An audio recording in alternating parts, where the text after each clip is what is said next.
কষ্টের মরুভূমিতে ভিন্ন কিছু দেখতে চাইলে পুরো ভিডিওটা দেখুন। হ্যালো এভরিওয়ান, আসসালামু আলাইকুম ওয়া রাহমাতুল্লাহ। আজকের ভিডিওতে আমি দেখাবো কষ্টের মরুভূমিতে দানব আকৃতির মেশিনটির কিভাবে মোবিল পরিবর্তন করতে হয়, জানাবো বিস্তারিত। দেখেন, কালকে রাত্রে হচ্ছে গিয়ে যে আমি মোবিলটা ড্রেন করে রাখছি, ঠিক আছে, যাতে মোবিলটা পুরো সম্পূর্ণ মেশিন থেকে হচ্ছে গিয়ে যে বের হয়ে যায়। এখন দেখেন হচ্ছে গিয়ে যে সম্পূর্ণ বের হয়ে গেছে। তো আমি হচ্ছে গিয়ে যে এখন আমার এই মেশিনটাতে লাগে হচ্ছে গিয়ে যে আপনার কান আছে 4 লিটারের বোতল আছে, ওই বোতলে হচ্ছে গিয়ে যে 8 বোতলের মতো লাগে। তো হচ্ছে যে ডাইরেক্ট মেশিনে লাগবে 8 বোতল, আর হচ্ছে যে ফিল্টারে লাগবে হচ্ছে গিয়ে যে প্রায় হয়তোবা 2 লিটারের মতো আর কি। এই 4 লিটারের বোতল থেকে হচ্ছে গিয়ে যে 2 লিটারের মতো লাগবে, ঠিক আছে।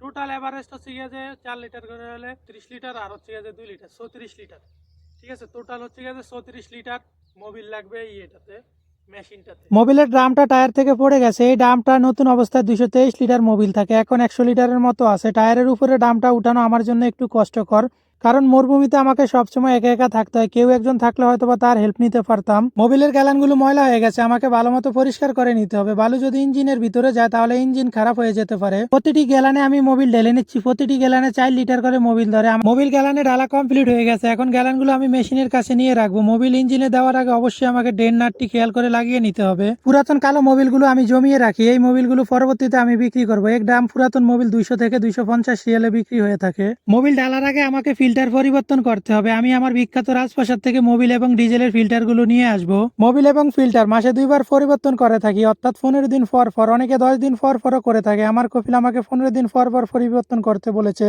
এই কষ্টের মরুভূমিতে কাজের পাশাপাশি আমি অনেক কষ্ট করে ভিডিও বানাই। আশা করি আপনারা সাপোর্ট করবেন। মরুভূমির ভিডিও আপনাদের কাছে কেমন লাগে অবশ্যই কমেন্ট করে বলবেন। এই মরুভূমিতে যে আমাকে কত ধরনের কাজ করতে হয় আপনারা আজকের ভিডিওটা না দেখলে বুঝবেন না। নতুন ফিল্টার লাগানোর জন্য আমাকে প্রথমে ফিল্টারে মোবিল নিতে হবে। নতুন ফিল্টার লাগানোর সময় একটু সাবধানে লাগাতে হবে। ফিল্টারে যখন মোবিল ফুল থাকে তখন ফিল্টার অনেক ভারী হয়ে যায়। অনেক সময় ফিল্টার লাগানোর সময় হাত থেকে পড়ে যায়। ফিল্টার অতিরিক্ত টাইট করলে পরবর্তীতে যখন ফিল্টার পরিবর্তন করার সময় আসে তখন ফিল্টার খুলতে অনেক কষ্ট হয়। তাই ফিল্টার টাইট করার সময় খেয়াল রাখতে হবে যাতে অতিরিক্ত টাইট না হয়। আমি যখন কোনো কাজ করি তখন সব সময় চেষ্টা করি কাজ অল্প করব কিন্তু সুন্দর মতো করব। ফিল্টারের গায়ে লেগে থাকা মোবিলগুলো ভালো মতো পরিষ্কার করতে হবে। ফিল্টার লাগানো কমপ্লিট, এখন আমি মোবিল ডালবো। ফিল্টার লাগানোর আগে মোবিল ডাললে পুরো মোবিল নষ্ট হয়ে যেত, তাই আমি আগে ফিল্টারটি লাগিয়ে নিয়েছি। এখন মোবিল ডালতেছি। মোবিল ডালা শেষ, আমাকে চেক করে নিতে হবে ঠিক মতো মোবিল আছে কিনা। মোবিল কাটিয়ে আমি পরিষ্কার করে চেক করতেছি। আলহামদুলিল্লাহ সবকিছু ঠিক আছে। এখন একটা কাজ বাকি আছে মেশিন চালু দেওয়ার জন্য, সেটা হলো ডিজেল ফিল্টার। মোবিল ফিল্টার লাগানোর সময় আপনাদেরকে বলেছিলাম ফিল্টার অতিরিক্ত টাইট দিলে পরিবর্তনের সময় খুলতে অনেক কষ্ট হয়। দেখুন, আমি আগের বার ডিজেল ফিল্টার পরিবর্তন করার সময় অতিরিক্ত টাইট দিয়েছিলাম, এখন খুলতে কষ্ট হয়। এমন হলে ফিল্টার খোলার সময় রেঞ্চের ফিতা ছিঁড়ে যায়, তাই অতিরিক্ত টাইট দেওয়া যাবে না। ফিল্টারে যে ডিজেল আছে সেটা আমি মোবিলের সাথেই জমাই। মোবিলের ফিল্টারের মতো এই ফিল্টারটাতেও আগে ডিজেল দিতে হয়। ডিজেল না দিলে ইঞ্জিন হাওয়া ধরে বন্ধ হয়ে যাবে। এই ইঞ্জিনটা প্রতি ঘন্টায় 70 থেকে 80 লিটার ডিজেল খায়। আপনারা কখনো এই ইঞ্জিনটা দেখেছেন? মোবিল ফিল্টারের মতো এই ফিল্টারটিকেও ভালো মতো পরিষ্কার করে দিতে হবে। ফিল্টারের